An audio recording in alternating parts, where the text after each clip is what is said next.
তৃতীয় দিনের মতো ঐকমত্য কমিশনের সংলাপ শুরু। এসেছে রাষ্ট্র সংস্কার আন্দোলন।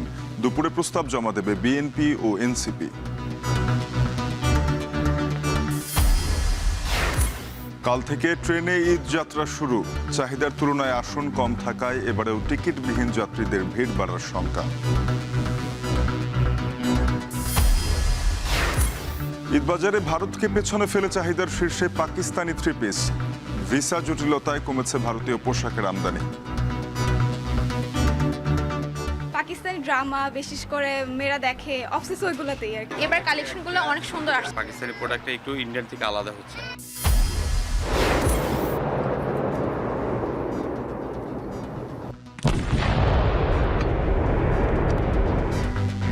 লেবাননে ইসরায়েলি বিমান হামলায় শিশুসহ 7 জনের প্রাণহানি। ইয়েমেনের হুথি নিয়ন্ত্রিত বিমানবন্দরে 3 দফায় মার্কিন বিমান হামলা।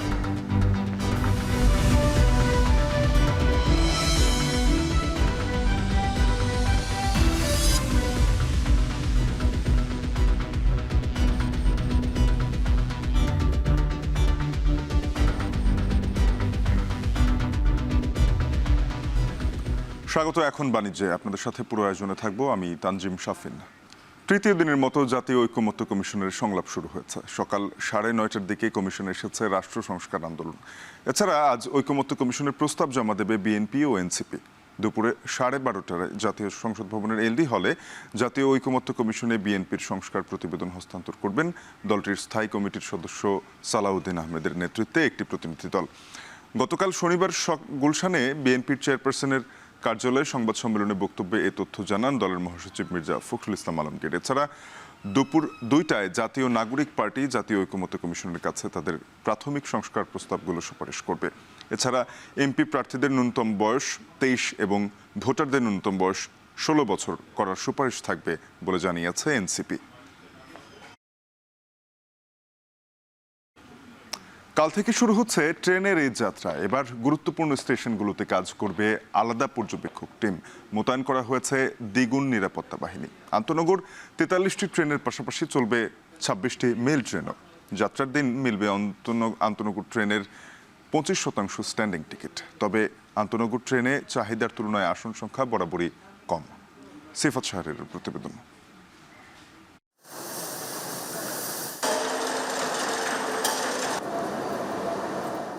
ঈদযাত্রা নির্বিঘ্ন করতে তোড়জোড় রেলওয়ে কারখানাগুলোতে, প্রস্তুত নতুন কোচ ও ইঞ্জিন। টিকিট চেকিং ও শৃঙ্খলা রক্ষায় তৈরি হচ্ছে অস্থায়ী প্রবেশপথ। বিনা টিকিটের যাত্রী ঠেকাতে থাকবে কয়েক স্তরের চেকিং ব্যবস্থা। ঈদ ঘিরে ইতোমধ্যে অবৈধ উচ্ছেদ ও পার্কিং সরানো হয়েছে। নিরাপত্তা নিশ্চিতে রেলওয়ের নিরাপত্তা বাহিনীর সংখ্যা করা হয়েছে দ্বিগুণ। সেই সাথে র্যাব, এপিবিএন সহ থাকবে অন্যান্য আইন শৃঙ্খলা বাহিনীও। আপনার অবৈধ কিছু স্থাপনা ছিল সেইগুলো উচ্ছেদ করা, সাথে অবৈধ পার্কিং এগুলো সরানো। আমরা আসলে স্বেচ্ছাসেবক হিসেবে কাজ করছি স্যারের নির্দেশে। যে স্টেশনগুলো আছে ওই জায়গা থেকে মোটামুটি ফোর্সে নিশ্চিত 30 জনের মতো, তারপরে আনসার সদস্য পাওয়া গেছে আরও 200 জনের মতো। সব কিছু মিলিয়ে আমাদের যা ফোর্স আছে এক্সিস্টিং ফোর্স, তার প্রায় আরও সমপরিমাণ ফোর্স আমরা পেয়ে যাচ্ছি এই ঈদ উপলক্ষে। তবে অতিরিক্ত যাত্রী চাপে এসব ব্যবস্থা কতটা কার্যকরী থাকবে? আগাম টিকিট বিক্রির পরিসংখ্যান দেখলে আসন্ন যাত্রী চাপ অনেকটাই অনুমেয়। যেখানে 25 থেকে 30 মার্চের টিকিট পেতে দিনে 4.5 কোটি থেকে 7.5 কোটি বার চেষ্টা করেছে যাত্রীরা। আধা ঘন্টায় একসঙ্গে 1.5 কোটি বার চেষ্টা করা হয়েছে 27 মার্চের টিকিটের জন্য। আর 28 তারিখের টিকিটের চাহিদা ছিল সবচেয়ে বেশি। অথচ ঢাকা থেকে লাখের ওপর যাত্রী চাহিদার বিপরীতে আন্তনগরের সিট মাত্র 33,000-এর মতো। বাকি যাত্রীদের জন্য কি ব্যবস্থা রাখছে রেলওয়ে? যাত্রা শুরুর 2 ঘন্টা আগে থেকে স্ট্যান্ডিং টিকিট দেওয়া হবে, আর মেলের টিকিট যাত্রার 2-3-4 ঘন্টা আগে থেকে দেওয়া হয়। নিরাপদে ট্রেন ভ্রমণের ক্ষেত্রে যাতে কোনো অহেতুক ঝামেলা সৃষ্টি না হয়। অন্যান্য যে সকল ট্রেন আছে সবগুলোতে অতিরিক্ত কোচ সংযোজন করা হবে যাতে আমাদের যাত্রীর চাপটা সামাল দেওয়া সম্ভব হয়। টিটি বা টিসিও পর্যাপ্ত থাকবে, এই বিষয়টা আমরা এবার কড়াকড়িভাবে আমরা এটা নিশ্চিত করব। 27 মার্চ থেকে সারা দেশে চলবে 5 জোড়া বিশেষ ট্রেন। রেলওয়ে সচিব বলছেন, এবার সিসিটিভির ব্যবহার বাড়ানো ও আলাদা মনিটরিং টিম কাজ করবে। আমরা ভিজিলেন্স টিম করে দিয়েছি, তারা ওই ঈদের সময়টুকুতে ঘন ঘন তারা যাবে, মনিটর করবে, তারা প্রয়োজনে ট্রেন দেখবে, ঈদের যাত্রা যেন তারা সম্পন্ন করতে পারে, যা যা প্রয়োজন তারা সেই জিনিসগুলো দেখভাল করবে। 44টা অতিরিক্ত কোচ আমরা এখানে যুক্ত করছি এই ঈদ যাত্রার ট্রেন বহরে। প্রতি বছরই ঈদযাত্রায় বিনা টিকিটে ভ্রমণ বন্ধে নানা রকম ব্যবস্থা নেওয়া হয় স্টেশন এলাকায়। শতভাগ সফল না হলেও অনেক ক্ষেত্রেই সফল হয় বাংলাদেশ রেলওয়ে। তবে বেশিরভাগ বিনা টিকিটের যাত্রী ওঠে এই কমলাপুর এবং বিমানবন্দর আউটার থেকে। তাতে করে বিনা টিকিটের যাত্রীদের ভিড়ে টিকিট কেটেও যাত্রা বাতিল কিংবা দাঁড়িয়ে যেতে বাধ্য হয় অনেক যাত্রী। এবারও সেই সংখ্যা নিয়ে শুরু হতে যাচ্ছে ট্রেনের ঈদযাত্রা। সিফাত শাহরিয়ার, এখন ঢাকা। ভারতীয় পোশাককে পেছনে ফেলে এবার ঈদে মেয়েদের পছন্দের তালিকায় 1 নম্বরে পাকিস্তানি পোশাক। আগানুর, তাওয়াক্কাল সহ বিভিন্ন পাকিস্তানি ব্র্যান্ডের 3 পিস কেনাকাটা জমজমাট। দাম কিছুটা বেশি হলেও ট্রেন্ডিং আর মান ভালো হওয়ায় পাকিস্তানি পোশাকের কদর বেড়েছে। লাগেজ পার্টির মাধ্যমে এবার আসছেও বেশি পাকিস্তানি পোশাক। বিস্তারিত গালিব ইবনে রিয়াজের প্রতিবেদনে।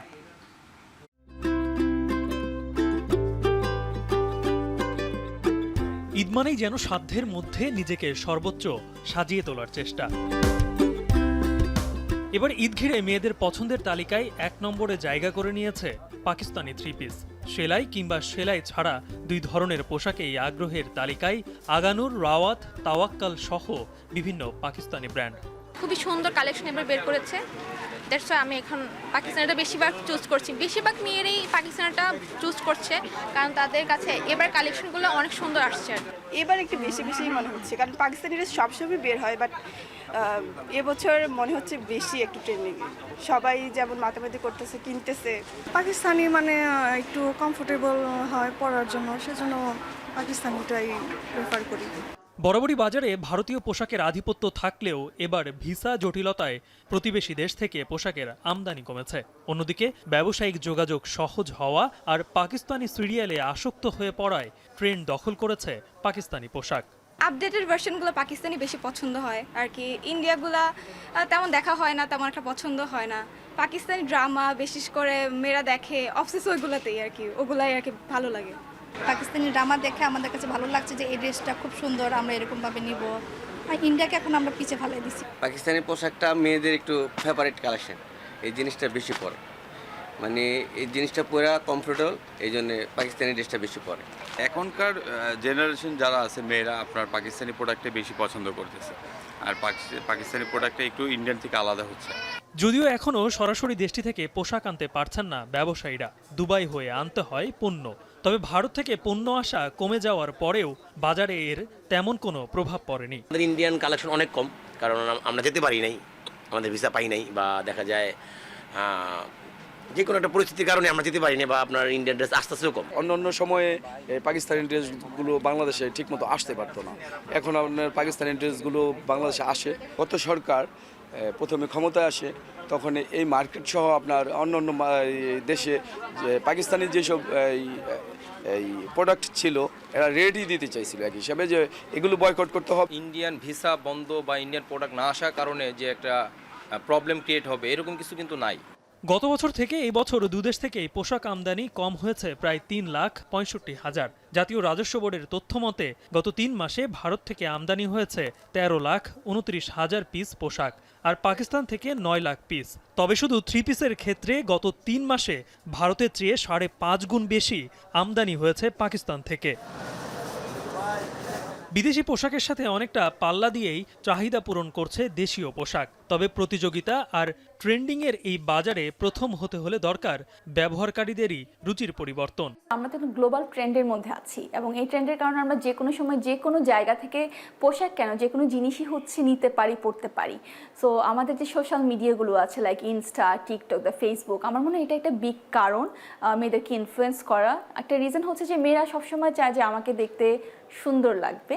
আমরা সবসময় দেখা যায় যে অনেক কাস্টমাররা থাকে যারা অনেক সেলিব্রিটিকে ফলো করে। তো সামহাও বাংলাদেশ এটা দুঃখজনক যে আমাদের নিজেদের কালচার থেকে অন্যান্য কালচারের নাটক, ড্রামা এগুলো অনেক বেশি ইনফ্লুয়েন্স করে। গত রমজান থেকে এই রমজানের প্রথম 20 রোজার ব্যবসা আশাব্যঞ্জক হয়নি বলে জানিয়েছেন ব্যবসায়ীরা। গালিব ইবনে রিয়াজ, এখন, ঢাকা।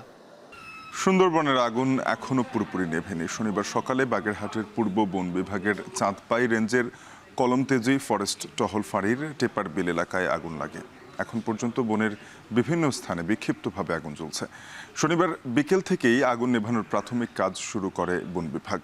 আলোর অভাবে সন্ধ্যার পর থেকে বন্ধ রাখা হয় আগুন নেভানোর কার্যক্রম। আজ সকাল থেকে আবারও আগুন নেভানোর কাজ শুরু করা হয়েছে। তবে খাল থেকে ওই এলাকার দূরত্ব বেশি হওয়াতে পানির উৎসের অভাবে আগুন নেভাতে বেগ পেতে হচ্ছে। বিশ্ব ঐতিহ্য সুন্দরবনে বারবার ঘটছে অগ্নিকাণ্ডের ঘটনা। এতে পুড়ছে বিস্তীর্ণ বনভূমির গাছপালা সহ বিভিন্ন লতা ও গুল্ম। গত 2 যুগে অন্তত 26 বার আগুন লেগেছে সুন্দরবনে। আমাদের বাংলাদেশের সুন্দরবনে আগুন লেগেছে।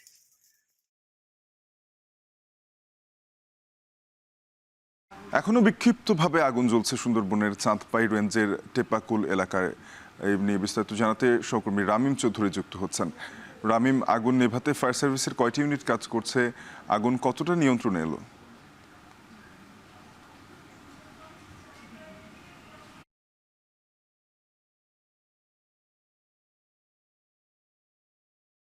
আসলে সুন্দরবনে কিন্তু আমরা দেখেছি গত কয়েক বছরে বেশ কিছু জায়গাতে কিন্তু প্রতি বছরই এই কথাটি শুনি যে আমরা আগুন লেগেছে, এবং এই আগুনের ফলে কিন্তু সুন্দরবনের বৃক্ষ থেকে শুরু করে সুন্দরবনের প্রাণীকুল যারা যেগুলো রয়েছে তাদের কিন্তু বেশ ক্ষতি হয়ে থাকে।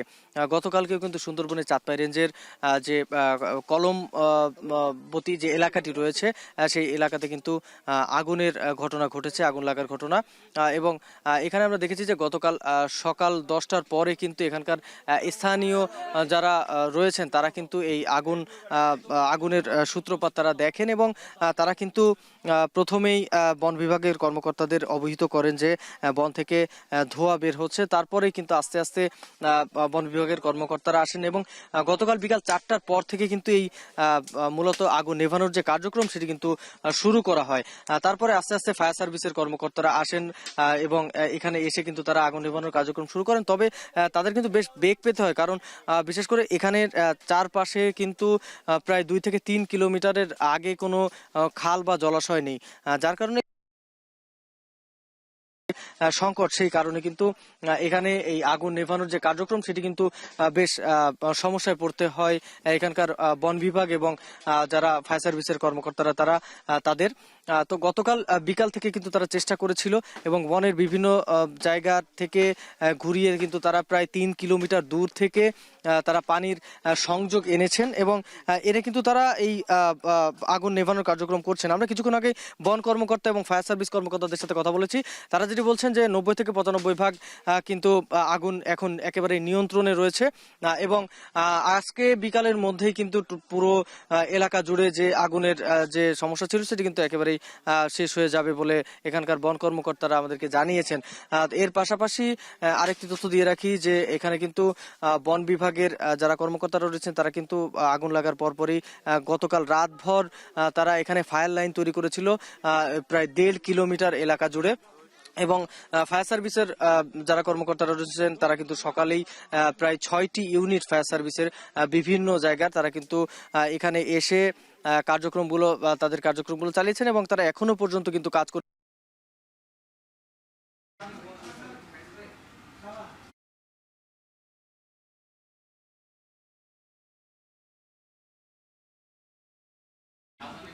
সুন্দরবনে আগুন নিয়ন্ত্রণে আনার খবর জানাচ্ছিলেন সহকর্মী রামিম চৌধুরী।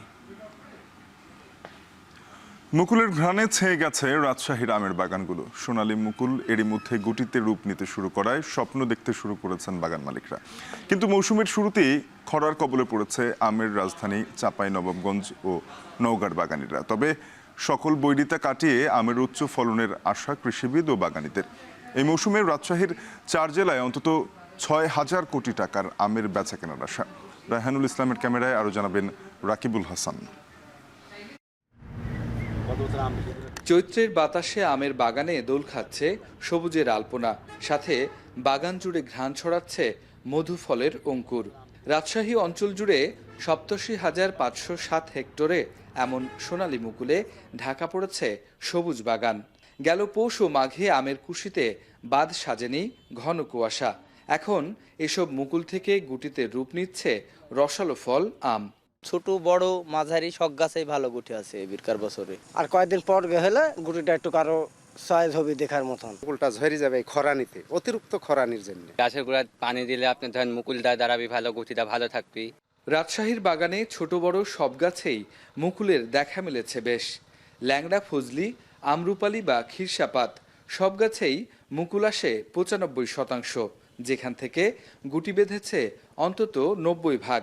বাগানিরা বলছেন 19,603 হেক্টর থেকে 2,60,000 টন আম উৎপাদনের যে লক্ষ্যমাত্রা তা ছাড়িয়ে যাবে রাজশাহীতে। তাতে খরার রুক্ষতা বৃদ্ধি পাওয়ায় শুরুতেই যত্ন বাড়িয়েছেন চাষিরা। গাছে অনেক গুটি এসেছে, সেই জন্য আমরা গুটি পরিচর্যা করছি। আমের পুরো এবার যত্ন খুব ভালোভাবে নেওয়া হচ্ছে। রাজশাহীর পাশাপাশি আমের বড় গাছ ও দীর্ঘতম বাগানের খ্যাতি আমের রাজধানী চাঁপাইনবাবগঞ্জের। তবে 37,604 হেক্টর বাগানে মুকুল এলেও বৈরী আবহাওয়ার কবলে পড়েছে। মুকুল থাকলেও সপ্তাহ জুড়ে খরা প্রবণতায় কমছে আমের গুটি। তাতে দুশ্চিন্তা বাড়ছে বাগানীদের।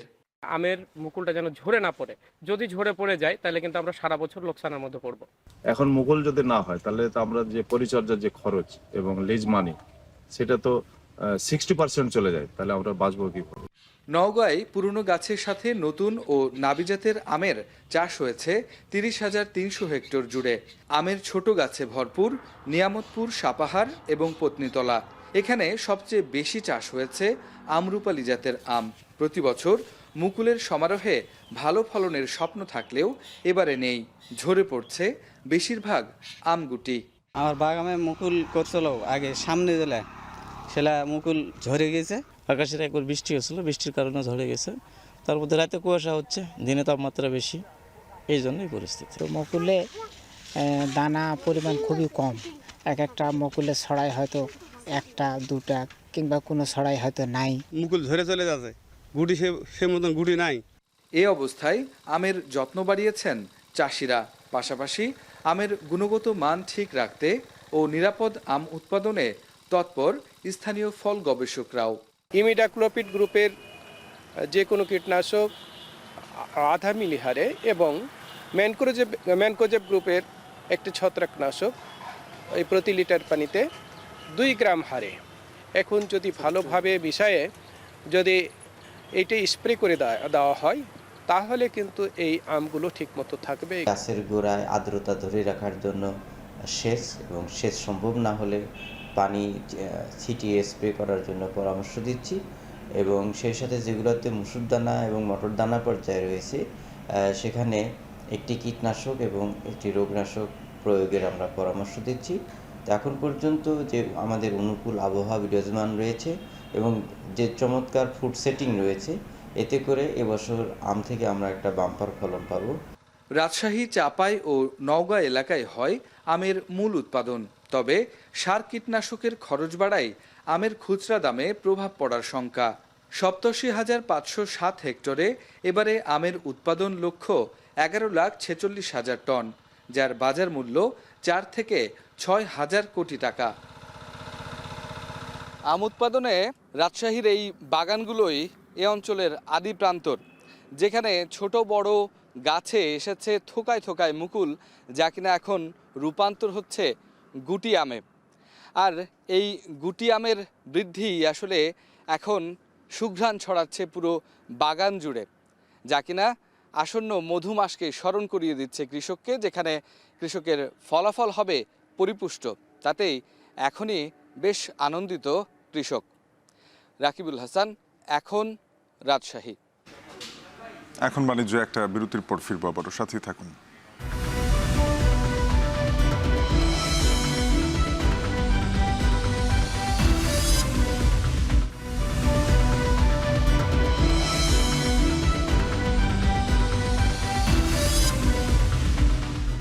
বিরতির পরে আবারও স্বাগত, দেখছেন এখন বাণিজ্য। ঈদ ঘিরে বেড়েছে নারিকেলের চাহিদা, আর এতেই বেড়েছে দাম। ছোট আকারের নারিকেল বিক্রি হচ্ছে ৮০ থেকে ১০০ টাকায়।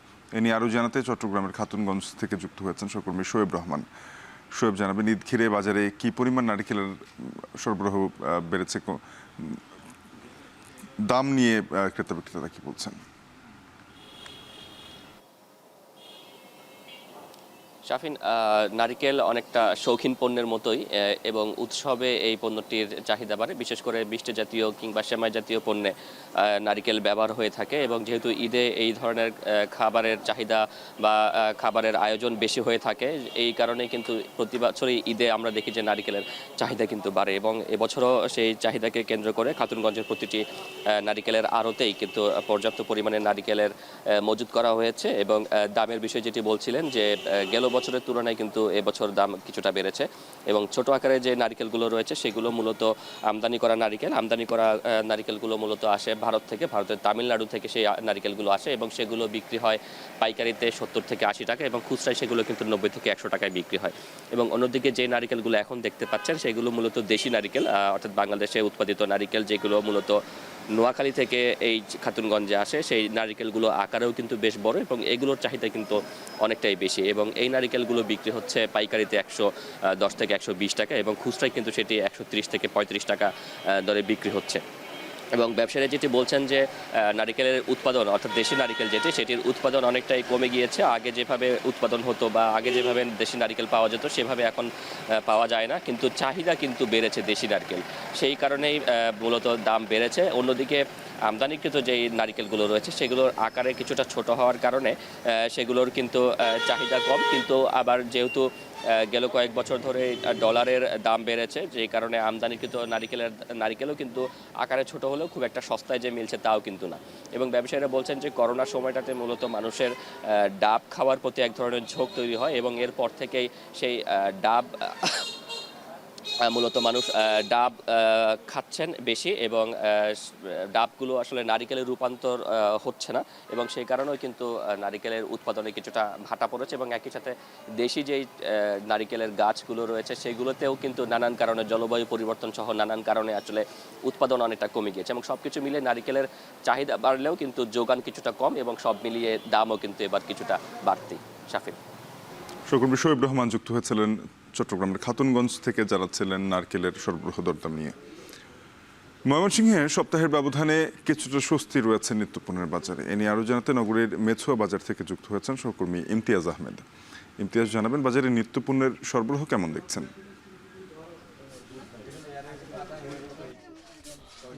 শাফিন, পুরো রমজান মাস জুড়ে আমরা যেটা দেখতে পেরেছি, ময়মনসিংহের বোতলজাত যে সয়াবিন তেল ছিল তার একটা তীব্র সংকট কিন্তু ছিল, কিন্তু ৫-৭ দিন যাবৎ কিন্তু সেই সংকটটা একেবারেই কেটে গেছে। এখন সরবরাহ বেড়েছে, ন্যায্য দামেই এগুলো কিনতে পারছেন ভোক্তারা। আবার খোলা সয়াবিন যে ছিল সেগুলোরও সরবরাহ বেড়েছে। আমরা দেখতে পাচ্ছি যে এখন কিন্তু পুরোদমে একেবারে ঈদের যে কেনাকাটা নিত্যপণ্য সেই কেনাকাটাগুলো কিন্তু চলছে। আমরা বেশ কিছু নিত্যপণ্যের দরদাম যদি জানিয়ে দিতে চাই, আমরা প্রথমে দেখতে যে পোলাওয়ের চাল, আতপ চালগুলো রয়েছে, এটা ১০০ থেকে ১১০ টাকার মতো পাওয়া যাচ্ছে।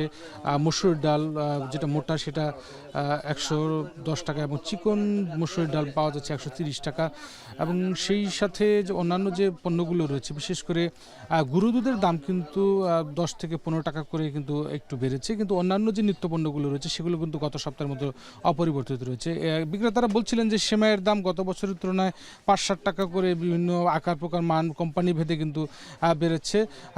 তবে অন্যান্য যে দ্রব্যগুলো রয়েছে, চিনি, আপনার পাশাপাশি যে অন্যান্য যে পণ্যগুলো রয়েছে, বিশেষ করে কিশমিশ বা অন্যান্য যে পণ্যগুলো রয়েছে সেগুলোর দাম কিন্তু অপরিবর্তিত রয়েছে। আমরা যেটা আগেও বলছিলাম, বেশ কয়েকদিন ধরে খুব আলোচনায় ছিল যে এলাচের দামটা কিন্তু খুবই বেড়েছে, ৫ থেকে ৬০০ টাকা পর্যন্ত সপ্তাহে ব্যবধানে বেড়েছে, সর্বোচ্চ ৫২ থেকে ৫৬০০ টাকা পর্যন্ত এলাচের দাম রয়েছে। এবং সেই সাথে অন্যান্য যে পণ্যগুলো রয়েছে, বিশেষ করে যেটা আগেও বলছিলাম যে বোতলজাত সয়াবিন তেল, সেগুলোর সংকট কিন্তু এখন কেটে গেছে।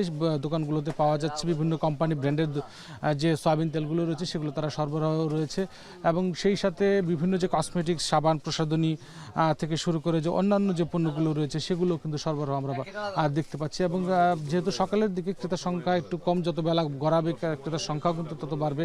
এবং বিক্রেতারা যেটা বলছিলেন যে মোটামুটি এখন যে সরবরাহগুলো তাদের রয়েছে এখন আপাতত কোনো সংকট নেই এবং দামেরও কিন্তু খুব একটা হেরফের হচ্ছে না। এবং যেটা বলছিলাম যে গুঁড়ো দুধের যে দামটা সেটি কিন্তু আসলে 10 থেকে 15 টাকা করে বিভিন্ন কোম্পানি ভেদে কিন্তু দাম বেড়েছে। এবং পাশাপাশি আমরা কিন্তু আদা, পেঁয়াজ, রসুন এগুলো যে দেখেছি বাজারে সেগুলো কিন্তু গত সপ্তাহে যে দাম ছিল সেগুলি সেই দামেই কিন্তু এখনও বিক্রি হয়েছে, অপরিবর্তিত রয়েছে, মোটামুটি এগুলো কিন্তু আসলে বাড়েনি। তবে এবার যেটা ক্রেতারা বলছেন যে রমজানে শুধুমাত্র আসলে বোতলজাত যে সয়াবিন তেল ছিল সেটি আসলে কিছুটা ভুগিয়েছে, কিন্তু অন্যান্য যে নিত্যপণ্যগুলো ছিল স্বাভাবিকভাবেই সেগুলোর দাম কিছুটা কম থাকায় কিছুটা স্বস্তিতে তারা এবার ঈদের বাজার করতে পারছেন। সব মিলিয়ে এই ছিল স্বাভাবিক ভবিষ্যৎ থেকে নিত্যপণ্যের দরদামের সর্বশেষ খবর আমার কাছে।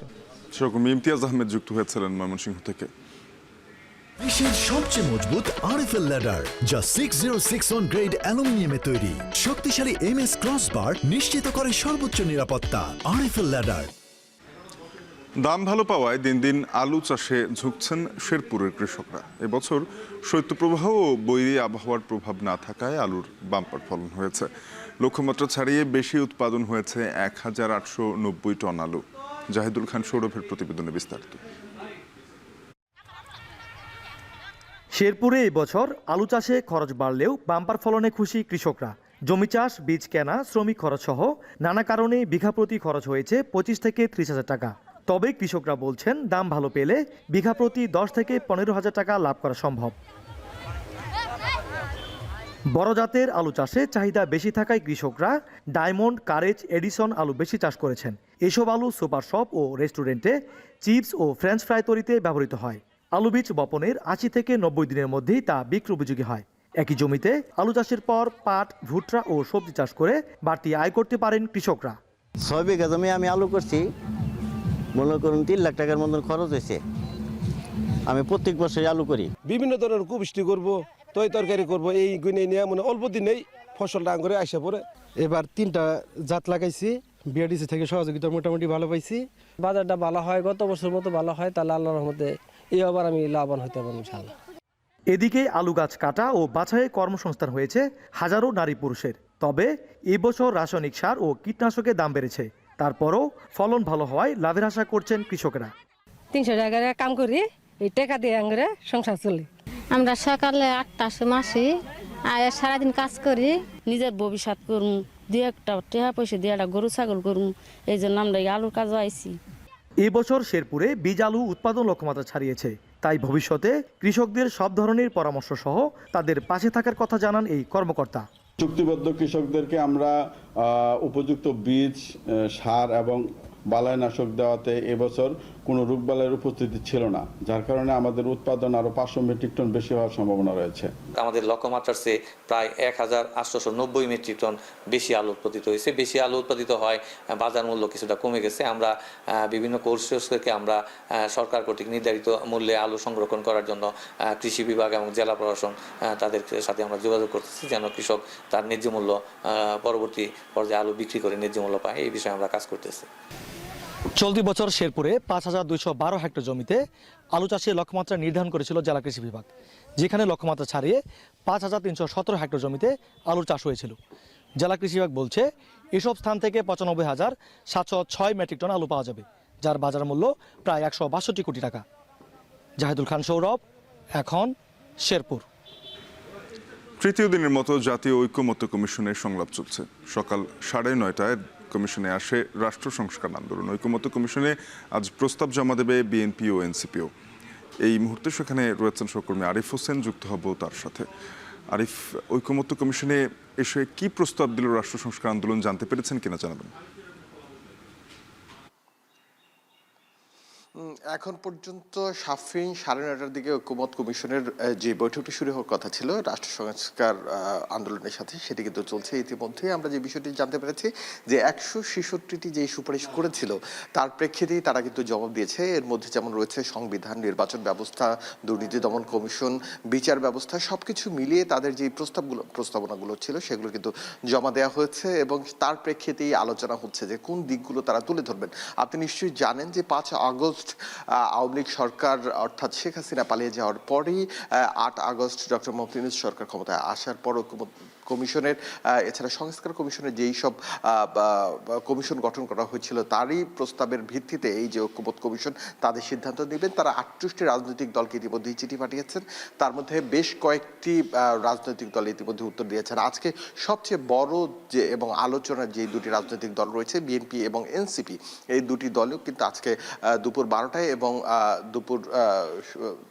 দুপুর 2টার দিকে তাদের যে প্রস্তাব রয়েছে সেই প্রস্তাবনার উত্তর দিবেন এবং সেক্ষেত্রে তারা কথা বলবেন। তবে এখন পর্যন্ত যে বিষয়টি জানতে পেরেছে নির্বাচন ব্যবস্থা নিয়ে বিভিন্ন মহলের কিছু মতৈক্য রয়েছে, তবে সামগ্রিকভাবে দুর্নীতি দমন কমিশন এছাড়া বিচার ব্যবস্থার যে সংস্কার কমিশন যে বিষয়গুলো রয়েছে সেই প্রস্তাবগুলো মোটামুটি সবারই এক। আমরা যে বিষয়টি জানতে পেরেছি দুপুর 12টার পরপর এই যে জাতীয় ঐক্যমত্য কমিশনে আসবেন বিএনপির প্রতিনিধি দল এবং সেখানে বৈঠক হবে এবং বৈঠকে সামনের যে নির্বাচন ব্যবস্থা এবং জাতীয় সংসদ নির্বাচন কোন ধারায় হবে, কোনভাবে হবে, সেক্ষেত্রে বয়সের কোনো সীমাবদ্ধতা থাকবে কিনা, এছাড়া ভোটার যে ব্যবস্থা নিয়ে কথা হচ্ছে যে 16 বছরের ভোটার দিতে হবে, এনসিপির পক্ষ থেকে এমন কিন্তু দাবি তোলা হচ্ছে যারা দুপুর 2টায় আসবেন জাতীয় ঐক্যমত্য কমিশনের সাথে বৈঠক করতে। এবং আপনি নিশ্চয়ই জানেন যে 6 মার্চ একটি চিঠি দিয়ে 38টি দলকে ডাকা হয়েছিল জাতীয় ঐক্যমত্য কমিশনের বৈঠকের জন্য এবং তাদের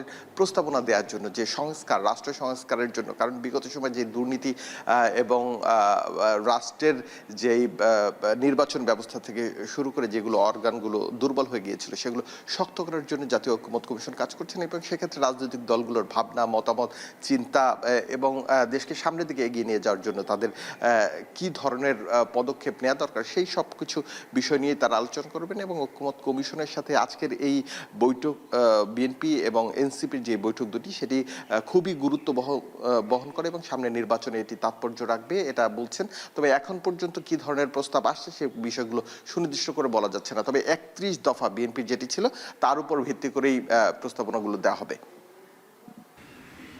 সহকর্মী আরিফ হোসেন যুক্ত হয়েছিলেন জাতীয় সংসদ ভবনের এলডি হল প্রাঙ্গণ থেকে। এখন বাণিজ্য আরও একটা বিরতি নিচ্ছি, একটু পরে ফিরব।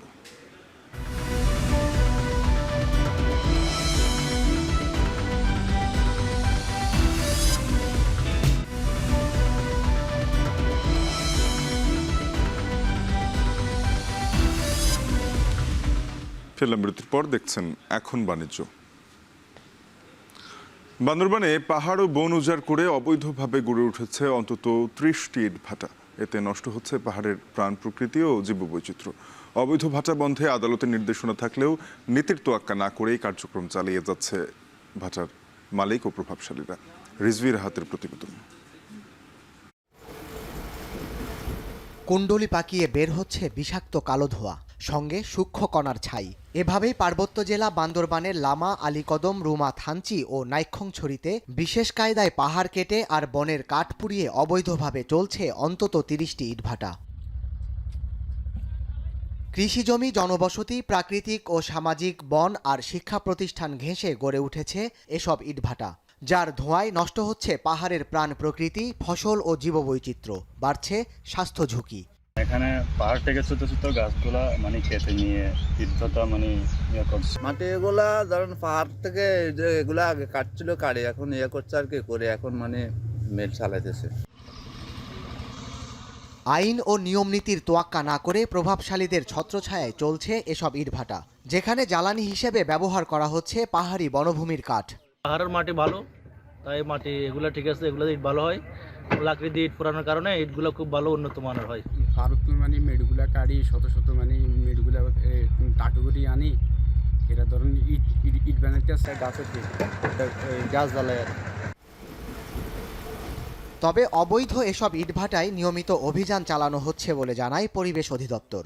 নাইক্ষ্যংছড়ি লামাতে অনেকগুলো অভিযান চলছে এবং যারা এই ধরনের কার্যক্রম চলবে তাদের বিরুদ্ধে আমাদের জিরো টলারেন্স নীতি গ্রহণ করছি।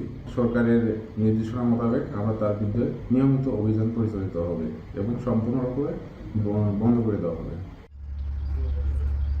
3 পার্বত্য জেলায় ইটভাটা নির্মাণে রয়েছে আদালতের নিষেধাজ্ঞা। এরপরও অবৈধ ভাটা কেন বন্ধ হচ্ছে না এমন প্রশ্ন পার্বত্যবাসীর।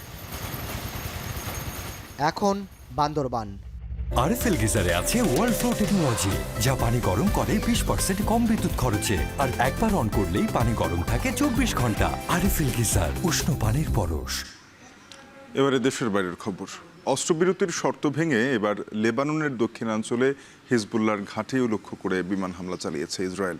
এতে 2 শিশু সহ নিহত হয়েছেন অন্তত 7 জন। শনিবার উত্তর ইসরায়েলে হিজবুল্লাহর রকেট হামলার জবাবে এই অভিযান চালানো হয়েছে বলে দাবি তেল আবিবের।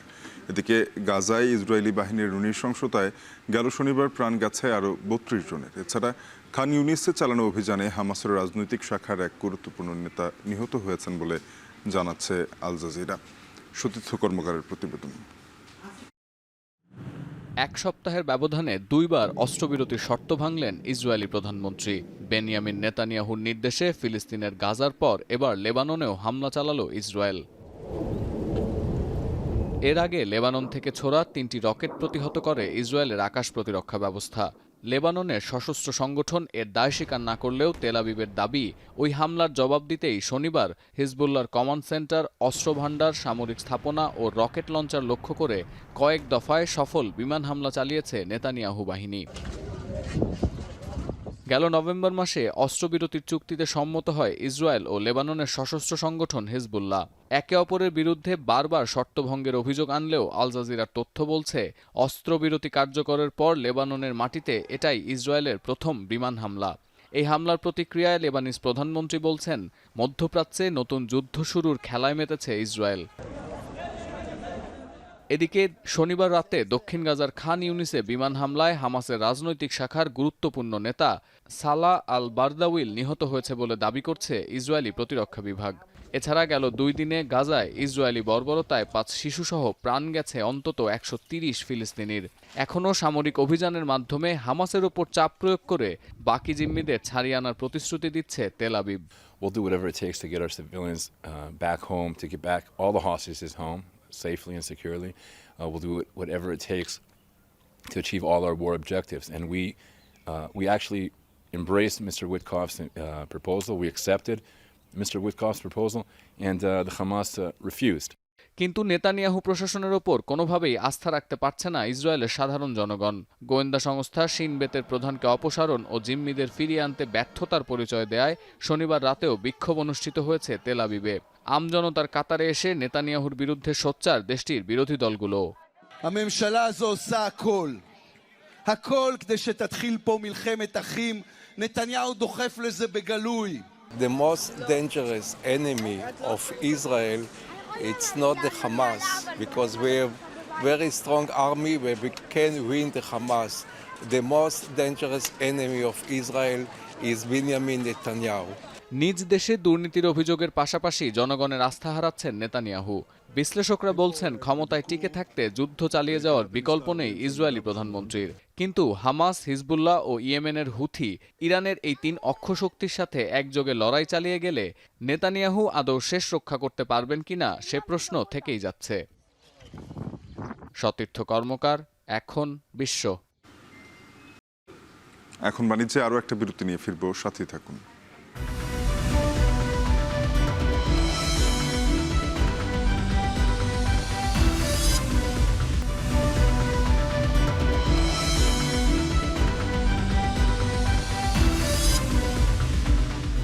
স্বাগত আরও একবার, দেখছেন এখন বাণিজ্য। যুক্তরাষ্ট্রে গত বছরের তুলনায় বর্তমানে ডিমের দাম 65% বেশি। চলতি বছর যা আরও 41% বাড়ার শঙ্কা করা হচ্ছে। মেক্সিকোতে কম দামে ডিম পাওয়া গেলেও শুল্ক যুদ্ধের কারণে বৈধ পথে ডিম আমদানি বন্ধ। তাই অবৈধ পথ বেছে নিচ্ছেন যুক্তরাষ্ট্রের অনেক ব্যবসায়ী। মেক্সিকো থেকে পাচার করে আনা হচ্ছে ডিম। এই অবস্থায় তুরস্ক ও দক্ষিণ কোরিয়া থেকে ডিম আমদানি নিয়ে তোড়জোড় শুরু করেছে ট্রাম্প প্রশাসন। তৌহিদুর রহমান জানাবেন আরও। বার্ড ফ্লুর সংক্রমণে চরম ডিম সংকটে ধুঁকছে যুক্তরাষ্ট্র। মেক্সিকোর সঙ্গে শুল্ক যুদ্ধে দেশটিতে আরও ঘনীভূত হচ্ছে ডিমের ঘাটতি। কারণ মেক্সিকোতে $2 1 ডজন ডিম পাওয়া গেলেও যুক্তরাষ্ট্রের অনেক শহরে ভোক্তাদের গুনতে হচ্ছে $6 থেকে $10 উপরে। পরিস্থিতি এমন পর্যায়ে গেছে যে অর্থ দিয়েও চাহিদা অনুযায়ী ডিম পাচ্ছেন না অনেকেই। পরিসংখ্যান তথ্য বলছে গত বছরের তুলনায় যুক্তরাষ্ট্রে বর্তমানে ডিমের দাম 65% বেশি। অনেকেরই আশঙ্কা 2025 সালে আরও 41% বাড়তে পারে ডিমের দাম। অথচ নির্বাচনী প্রচারণায় ডিমের বাজারের অস্থিরতা কমানোর প্রতিশ্রুতি দিয়েছিলেন মার্কিন প্রেসিডেন্ট ডোনাল্ড ট্রাম্প। এ অবস্থায় অবৈধ পথে পা বাড়াচ্ছেন সাধারণ মানুষ থেকে শুরু করে যুক্তরাষ্ট্রের অনেক ব্যবসায়ী। মেক্সিকো থেকে কম দামে কিনে তা কম্বলে পেঁচিয়ে কিংবা গাড়িতে করে লুকিয়ে যুক্তরাষ্ট্রে পাচার করে আনা হচ্ছে ডিম। পরিস্থিতি নিয়ন্ত্রণে $300 জরিমানার বিধান রেখেও ডিম পাচার রোধে হিমশিম খাচ্ছেন সীমান্তরক্ষীরা। সর্বকালের সর্বোচ্চ এই ডিমের দাম নিয়ন্ত্রণে আনতে তুরস্ক ও দক্ষিণ কোরিয়া থেকে ডিম আমদানির পরিকল্পনা করেছে যুক্তরাষ্ট্র। পোলিশ এবং লিথুয়ানিয়ান পোল্ট্রি সমিতিগুলোর সঙ্গেও চলছে আলোচনা। এমনকি ডিম সংকট মোকাবিলায় $100 কোটি একটি পরিকল্পনাও ঘোষণা করেছে ট্রাম্প প্রশাসন। এর মধ্যে প্রায় $10 কোটি ভ্যাকসিন গবেষণা ও উন্নয়ন এবং $40 কোটি কৃষকদের আর্থিক সহায়তার জন্য বরাদ্দ রাখা হয়েছে। 2022 সালে বার্ড ফ্লুর প্রাদুর্ভাবের পর 16 কোটিরও বেশি মুরগি এবং অন্যান্য গৃহপালিত পাখি নিধন করে বাইডেন প্রশাসন। এরপর থেকেই বাড়তে থাকে ডিমের দাম। তৌহিদুর রহমান, এখন বিশ্ব। ভারতের রাজধানী নয়াদিল্লির বুক চিরে প্রবাহিত যমুনা নদীর দূষণ রোধের দায়িত্ব নিয়েছে একটি স্বেচ্ছাসেবক দল। নদীর কালিন্দী কুঞ্জ তীরের একটি অংশে প্রতিদিনই স্বেচ্ছাসেবকরা নিজ হাতে পরিষ্কার করছেন নদীর ময়লা আবর্জনা। তাদের প্রচেষ্টায় ধীরে ধীরে চেহারা পাল্টাতে শুরু করেছে মৃতপ্রায় যমুনা নদী। বিস্তারিত জানাবেন তানভীর জনি। ভারতে গঙ্গার পর দ্বিতীয় পবিত্র নদী হিসেবে বিবেচনা করা হয় যমুনা নদীকে। হিমালয় থেকে উৎপত্তি যমুনা নদী 1300 কিলোমিটারের বেশি পথ পাড়ি দিয়ে মিলিত হয়েছে গঙ্গার সঙ্গে। তবে এটি ভারতের সবচেয়ে দূষিত নদীগুলোর একটি। অথচ 3 কোটি বাসিন্দার শহর দিল্লির পানি চাহিদার প্রায় 70% পূরণ করে যমুনা নদী। যমুনা নদী মূলত দূষিত হচ্ছে মানুষ ও পশুর অপরিশোধিত বর্জ্যের কারণে। বিভিন্ন পরিবেশ সংস্থার তথ্য বলছে প্রতিদিন প্রায় 80 কোটি লিটার অপরিশোধিত বর্জ্য যমুনার পানিতে মিশছে। দিল্লিতে 35টির বেশি পয়ঃশোধনাগারও হিমশিম খাচ্ছে দূষণ রোধে। যমুনায় 85% বেশি দূষণ আসে ঘরবাড়ির বর্জ্য, মানুষ ও গবাদি পশুর মলমূত্র থেকে। দূষিত এই নদী পরিষ্কারের দায়িত্ব নিজেদের হাতে তুলে নিয়েছে একটি স্বেচ্ছাসেবক দল। দিল্লিতে প্রতিদিনই তারা নদীর উপর পড়ে থাকা আবর্জনা ও আগাছা পরিষ্কার করছেন নিজ উদ্যোগে। 5 साल पहले आते तो यहाँ पे लोग नहीं आते थे। ये इतना गंदा था कि यहाँ पे जो है नीचे आप धोता कपड़े जमे हुए थे पूरा, कोई भी नहीं आता था, घाट पे बदबू आती। দূষণে জর্জরিত যমুনার পানির রং এখন কালো। নিত্যদিনের ময়লা আবর্জনায় স্রোতহীন নদীতে জমেছে সাদা ফেনা। একদিকে শহরের বর্জ্য, অন্যদিকে কলকারখানার দূষণে ঘনত্ব বেড়েই চলছে ফেনার। নদীর আসল রূপ ফিরিয়ে আনতে প্রতিদিনই একটু একটু করে চেষ্টা করে যাচ্ছে স্বেচ্ছাসেবকদের দল। তাদের প্রচেষ্টায় ধীরে ধীরে বাড়ছে নদী পাড়ে দর্শনার্থীদের সংখ্যাও। आपकी एक छोटी पॉलिथीन उठाने से ही अगर कुछ इम्पैक्ट आ रहा है तो आपको वो करना चाहिए। शायद आज ना सही, लेकिन और 5 साल बाद हम कामयाब तो होंगे। এদিকে যমুনায় দূষণ বাড়ার কারণে দিল্লির খাবার পানি সরবরাহেও দেখা দিয়েছে সংকট। পরিবেশবিদদের মতে শহরের ড্রেনেজ সিস্টেম উন্নত করার পাশাপাশি নদী দূষণ রোধে এগিয়ে আসতে হবে সরকারকে। তানভীর জানি, এখন বিশ্ব। শেষ করবো এখন বাণিজ্য, যাবার আগে শিরোনামগুলো আরো একবার। তৃতীয় দিনের মতো ঐকমত্য কমিশনের সংলাপ চলছে। এসেছে রাষ্ট্র সংস্কার আন্দোলন। দুপুরে প্রস্তাব জমা দেবে বিএনপি ও এনসিপি।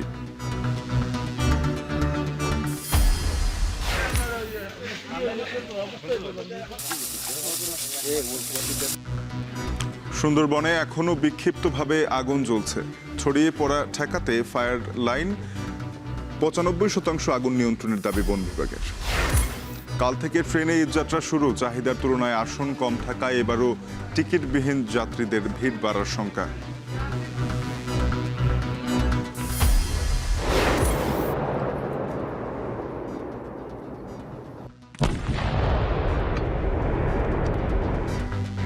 লেবাননে ইসরায়েলি বিমান হামলায় শিশুসহ 7 জনের প্রাণহানি। ইয়েমেনের হুথি নিয়ন্ত্রিত বিমানবন্দরে 3 দফায় মার্কিন বিমান হামলা। এই ছিল এখন বাণিজ্য। এখন টেলিভিশনের ওয়েবসাইট দেখতে ভিজিট করুন www.ekhon.tv। যুক্ত থাকুন ফেসবুকে facebook.com/tv.ekhon এবং ইউটিউবে দেখতে ভিজিট করুন youtube.com/c/ekhon tv।